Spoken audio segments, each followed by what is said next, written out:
Hola! Hola mga ka-dreamers! Magandang umaga, magandang tanghali, buenos noches sa inyong lahat. Nasa harapan nyo ngayon ang inyong ka-dreamer, ang inyong friend, psychic, ate, at higit sa lahat, ang inyong madam. Well, ngayon, I will do the forecast for this December. And to all ka-dreamer, to those who are following my channel, thank you for all your likes and subscribe. With the divine power, with the angels, and with Buddha, hopefully these readings will be blessed. And I'm praying that all of ka-dreamers will be happy and will be able to maintain the yin and yang, or the balance of your life. Let's offer prayers for Buddha by lighting the incense. Mga ka-dreamers, the element of fire is very important to invoke the blessing, to invoke the love, to invoke the power of the crystals. As you can see, suot ko ang mga crystals based on our birthstones. I have here the pearl, the amethyst, the gold, and the topaz. Well, I also have the tourmaline, the rose quartz, and the other stones, crystals. And I have here citrine to bless all ka-dreamers. Without further ado, let's start for the Aquarius. If you are an Aquarius, I shuffle the card and pick 3 cards on each sign. If you're Aquarius, it's very important that you maintain hope and glory in your love, in your love life, in your work life. There should be hope that one day you will go higher and be promoted. There are lots of barriers coming into you, but you will surpass it. At the end of this month, December, you should be ready for the coming year of the rat, which is 2021. Make sure, Aquarius, that you are always ready. For Pisces, there are expenses, unwanted expenses that's coming in that you don't wish you spend. So be careful with online shopping, Pisces, and be careful with online friends. Some are plastic, some are not true to you. You will be guided by the spirits at the end of this month, December, and you'll be fine and happy. Be careful about weight gain, Pisces. Make sure you exercise, you diet, and don't eat excessively. To all we love, to all the Aries, basically, you love cars, you have wished this coming end of December. The end of this month is very favorable to you because of the cups. The cups that's coming to you, more online business, more friends, and if you want to buy a car, Aries, you will have or some upholstery on your car. You want scents. Usually, you Aries, you are very kind, and I can feel a good sense of nobility. You are very powerful when it comes to communication, so continue it and be proud of yourself. To all Taurus, I managed to get this card, the Lovers. If you work abroad, if you are a Pinoy worker, shall we say OFW, and you're wishing that your loved one will come home, or there's a possibility that you go home in the Philippines and be with your loved one.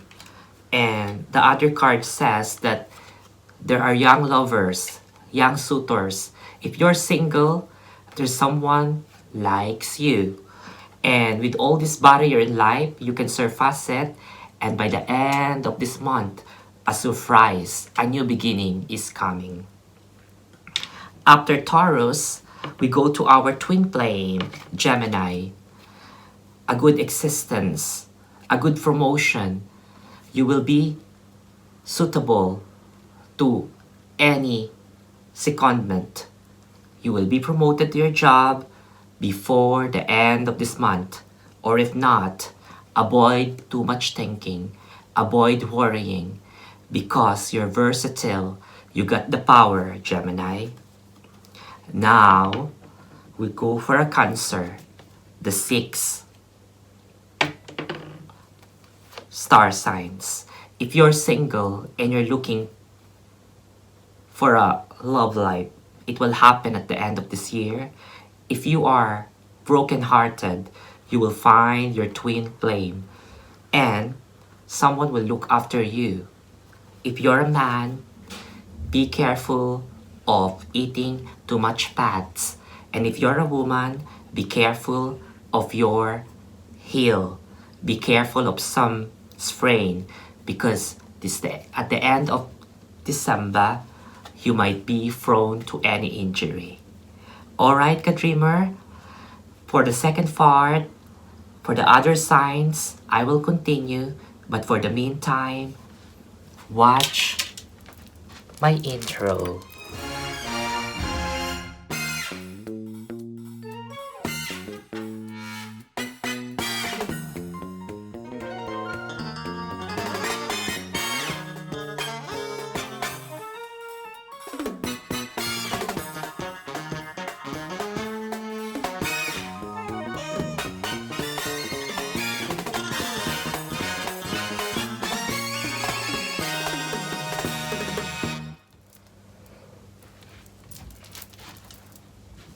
Okay, ka-dreamers, I hope it resonates with you and you listen to the power of the Spanish Tarot card. We'll continue with Leo. Leo, avoid arguments. Be open-minded. Be open to all new things and alternatives. Accept the new life. Renew your life. And listen to the elderly. Listen to the love of nature. Make sure be cool and enjoy life. For our Virgo, the cards that I'm trying to figure out is loneliness. I can feel the sadness. I can feel the emptiness. Be grateful with your life. You got everything. And as a Virgo, you need to be open-minded as well. And make sure you love yourself. Make sure you have time for yourself to relax. Make sure you have time for yourself. And if you're a Libra, you don't believe in tarot reading. You don't believe in crystals. You don't believe in the elements. But I will assure you, one day, you will need it. You have the balance. You need to be balanced on all your decisions. You need to make sure that you invoke the power of crystals. To all Librans, know your stone. Know your identity. Scorpio, I feel achievement. I feel surprises. I feel an old friend or an old acquaintance will come to you and beg for you. Beg for forgiveness. Beg for love because she was a traitor or he wasn't very kind to you. So, those loyal Scorpions, I know how great you are, but make sure you forgive. Forgiveness is the answer. And to all Sagittarius, temptations is always there. Temptations ruin your life, ruin your journey to positive things. Make sure you always think of yourself and make sure you also learn to say no. And to all Capricorn, don't worry. Be happy. This is not the end of the world. This is not the end of everything. I know you're making a biggest decision this year. You made a very, very important decision in your life, but I assure you, you will be happy. So that's all, Kadreamers. That's all our prayers, and that's all the warnings. And hopefully you like the reading. If it is not for you, if it won't resonate for you, that's fine. As long as you always pray and believe in yourself. This is Ate Chrissy saying thank you for watching and be kind.